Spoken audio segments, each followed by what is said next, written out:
Darling, don't worry about it.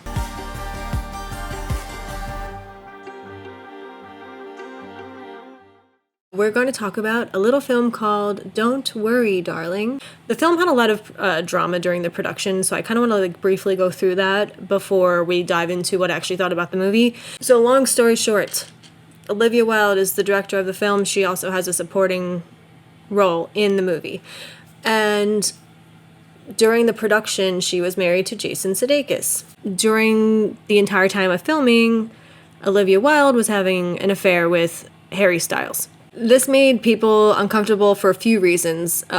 It was said that she and Harry were often missing on set, like they couldn't find them, slowed down production days, and Florence Pugh, the leading actress of the film, stated that so many times they were missing and she would have to actually direct scenes herself just to keep things on time.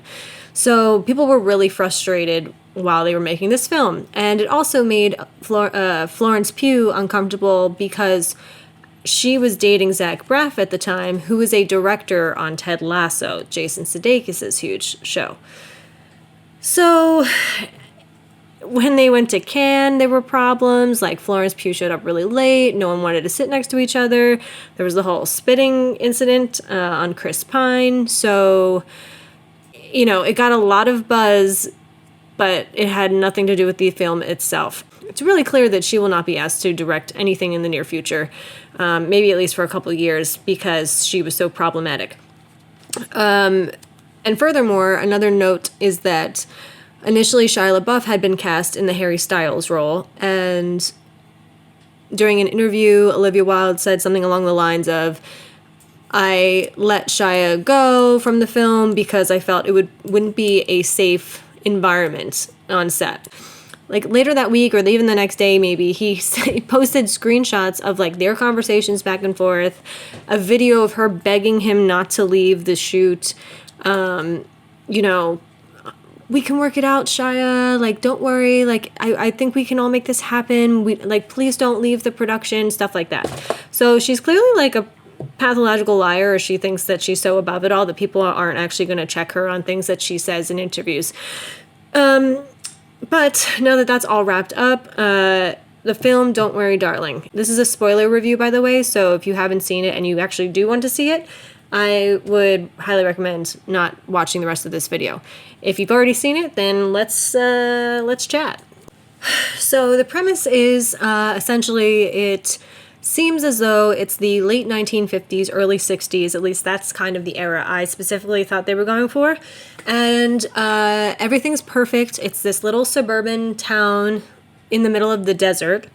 And the men go to work every day, and the women clean the house, and everything's idyllic, and everything's wonderful. And the women take this little dance class they do all together all day long, and they hang out by the pool, and they talk about their kids and all of that stuff. And the thing, though, that's interesting, which I thought was done really well, is it doesn't feel like a movie that's trying to actually be in that time period. You have this eeriness vibe of such a superficial viewpoint of that era.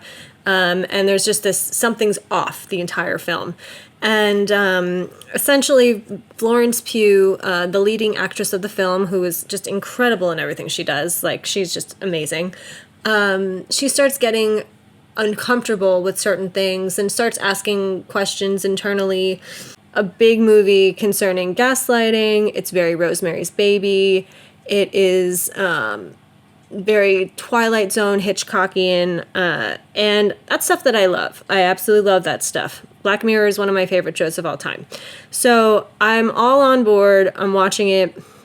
When the big reveal happens, I didn't mind it. I liked what they did. I just wish they had pushed the whole concept, which is just so big, a little bit further, and I felt like they held back. Not only is the movie about gaslighting, and we've seen tons of those before, but what they did was they turned it into a movie about incels, and that is the first time I've really seen a film discuss that, since it is kind of a newer concept. If you don't know what an incel is, it's essentially a man who's on some community board, some group chat, some, something like Reddit or Discord, and all they do is just complain about women all day. And they're usually, if you've ever heard the term, like, women don't like nice guys, like, that's like something they would say. And it's actually like a pretty dangerous like point of view. It's a group of men who are involuntarily celibate, and they feel that they've been rejected so many times by women, and women are just the worst. It's just this echo chamber of the same message that they're all feeding each other and all telling each other, yeah, dude, like, screw her, like, you know, like, you're a great guy, like, women suck, like, and it's become pretty scary. I've seen videos of people that like have gotten into trouble for stalking and things like that, and like then their reasoning behind it is, oh well, she like wanted me to stalk her because like that's what women like. And it's not good. And I really hope that mothers and fathers are like helping like future generations of men have healthier relationships with women, because this is just really bad and it can get a lot worse. So the way the film dealt with this is that the big reveal was that all the couples that were in this bubble in the middle of the desert, in this like fantastic little cute 1950s, 60s town, they were all actually set up to virtual reality machines, and they kind of transported themselves into this life. So I feel like I could totally easily see that happening. And the reasoning behind it is that Harry Styles' wife, Florence Pugh, in the film is a nurse, and she works all the time, and she like, you know, comes home. There's not a lot of fun. There's not a lot of romance. There's not a lot of, and he complains that like she can't cook dinner for him and things like that. And he just looks like a young millennial that's like has nothing going on with his life. Like he just looks like he's on the computer all day long and he's in these chat rooms and all that stuff. So when they're given this opportunity to like say goodbye to normal life, which would mean you just laying in a bed essentially and just constantly in this virtual reality bubble, something that she had no idea. Chris Pine's the villain of everything. He's the top dog, and they always have these extravagant parties, and there's always something a little bit off. He's really good in this film. I wish we had gotten a little bit more backstory on Chris Pine and why he developed this, because I think that's something that audiences wanted to find out. I certainly did, because something has driven to him to this point. I know in the film they show he has like a YouTube channel spreading the word of whatever he believes in, probably, you know, old school masculinity and more incel stuff. But I think they still could have pushed the incel message a little bit further, but I'm glad it's being discussed at least, because it is really dangerous, and it's a really dangerous mentality that I'm seeing men online have.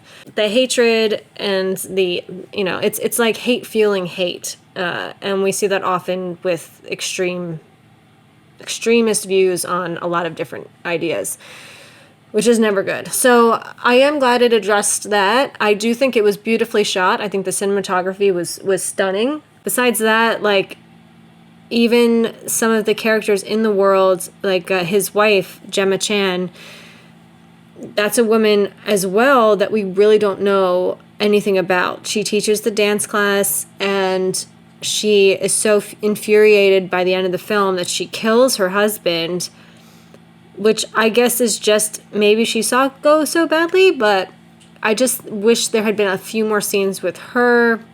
I think the concept, as well as being able to escape into virtual reality, as being really something of, is becoming concrete, and it's not just sci-fi anymore, and it's happening all the time now.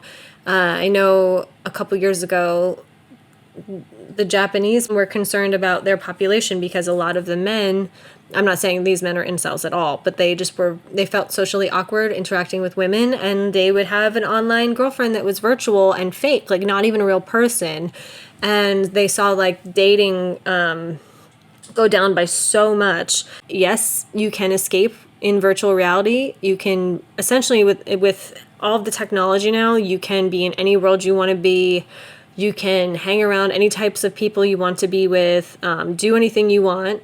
But I think like it could start creating a lot of psychological disorders for sure. If you are really unhappy in your life, but you know, like, you don't have to try to change anything or try to socialize or like reach out to a friend, and you can just sit at home, wear your like Oculus. I'm so bad with that stuff, by the way. I'm still learning all that, but I think it's really interesting. You can wear your like Oculus virtual reality glasses and just be in a totally different atmosphere, be whoever you want to be. I mean, it's very enticing and it's very seductive, and I can understand, like, I think this is something that people could absolutely become addicted to. So you take that another step further, which they did in Don't Worry Darling, where it's, well, let's take a very specific group of people, of couples, where the men are really unhappy in their lives because the women are just working all the time and not showing them enough attention, and then they'll think it's great too because they don't have to work. And like, that was one of the counter arguments that Harry Styles, his character, when they have this huge argument at the end of the film, because she actually does start to remember because of a glitch, and she remembers her old life, and that's how the viewer sees everything go down. His argument is essentially that she should be so happy now because she doesn't have to work, and she doesn't have to work all those hours. And she, you know, she breaks down. She's like, I liked helping people. Like, I loved my job. Like, I was exhausted, but like, that's not your place to take away from me. The supporting role of Olivia Wilde that I haven't really discussed, because it's a pretty like one-note character in my opinion, which I think it's supposed to be because it is very Stepford Wives-y.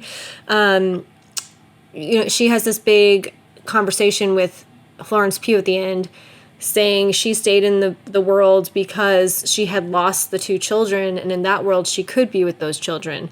And it shows like a female's perspective of a reason why they would want to stay. And I really do think she has a really great knack for directing, and that's why it's a shame that she really screwed herself with all this.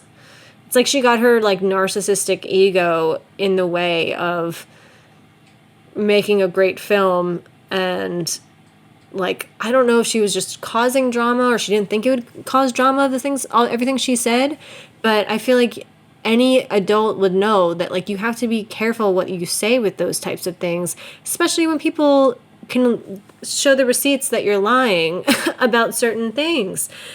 It's a shame too that she created all of this drama when she and Harry Styles just broke up recently. So it's like you kind of screwed your career over because of something you knew wasn't going to last. Like, nothing like that normally ever lasts. So it's just really not thinking with your brain at all. That's all I have to say about it. It's definitely far from a perfect film, for sure. But I do recommend it just because I think it's relevant in today's society and what's going on with incels. So I hope we get a film in the future that goes where this movie should have gone, or at least doesn't leave you with more questions than when you started the movie, because I'm pretty sure that's how everyone felt at the end. And speaking of not thinking with your brain, let's all remember this little ditty from Harry Styles at Cannes discussing the film and why he liked the movie. You know, my favorite thing about the movie is like, it feels like a movie.